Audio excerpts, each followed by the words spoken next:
Hello बच्चों, चलिए प्रश्न को देखते हैं। प्रश्न है 2 किलो सेब और 1 किलो अंगूर का मूल्य किसी दिन 160 रुपये था। एक महीने बाद 4 किलो सेब और 2 किलो अंगूर का मूल्य 300 हो जाता है। इस स्थिति को बीजगणितीय तथा ज्यामितीय रूपों में व्यक्त कीजिए। प्रश्न को हल करें उससे पहले जो प्रश्न की मुख्य अवधारणा है उस पर विचार करेंगे। तो प्रश्न के लिए मुख्य अवधारणा हो जाएगी दो चरों वाले रैखिक समीकरण।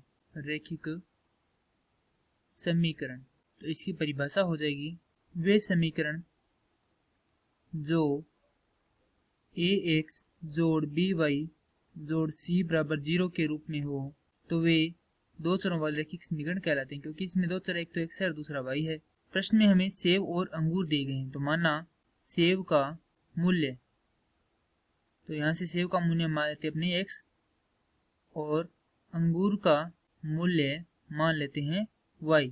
तो स्थिति 1 में हमें कहा गया है 2 किलो सेब और 1 किलो अंगूर, अर्थात दोनों का, माफ कीजिए 1 किलो अंगूर, दोनों का जो मूल्य है योग करके कितना था 160 था, अर्थात दोनों के मूल्य के क्या करते हमने यहाँ पे योग कर दिया, तो यह हो जाएगा 2x जोड़ y बराबर 160। दूसरा दिया गया है हमें 4 किलो सेब और 2 किलो अंगूर, तो 4 किलो सेब और 2 किलो अंगूर का मूल्य है 300। तो यह हो गई हमारे पास स्थिति 1 और यह हो गई स्थिति 2। तो यहाँ पे समीकरण 1 व समीकरण 2, ये दोनों समीकरण इस स्थिति को बीजगणितीय रूप में दर्शाते हैं। बीजगणितीय रूप।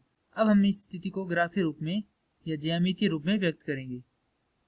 ग्राफीय रूप में व्यक्त करने से पहले हम यहाँ पर दो सारणी बनाएंगे इस प्रकार से, जहाँ पर हम x और y के मान निकालेंगे। तो यह प्रथम सारणी हो जाएगी और यह द्वितीय सारणी हो जाएगी। यहाँ पर हम x और y के दो ही मान केवल निकालेंगे। तो यह हो गया समीकरण 1 के लिए और यह हो गया समीकरण 2 के लिए। इसे थोड़ा सही से बना देते हैं।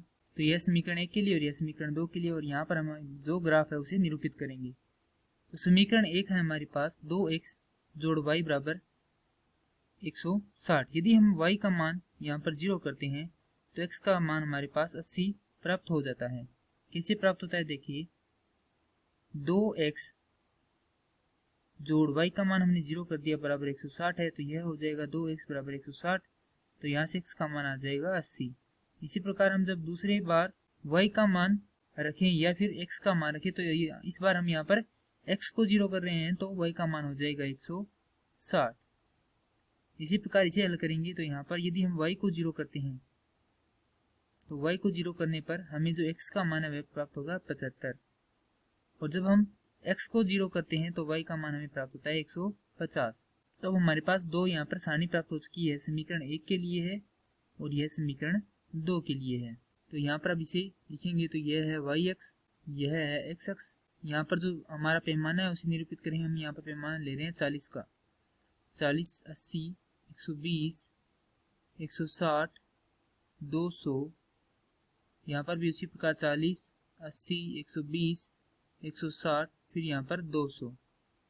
अब चलिए सबसे पहले जो प्रथम समीकरण है उसके अंदर देखते हैं x का मान 80 और y का मान 0 है। तो x अक्ष पे 80 है और y का मान है 0, तो यह हमारा पहला बिंदु प्राप्त होगा। दूसरे देखते हैं, यहाँ पर दूसरा बिंदु है x का मान 0 और y का मान 160, तो y का मान 160 यहाँ पे और x का मान 0 यहाँ पर है। तो हमारे पास जो पहली रेखा है वह कुछ इस प्रकार से प्राप्त हो जाएगी। यह प्राप्त होती है हमें प्रथम समीकरण के लिए रेखा।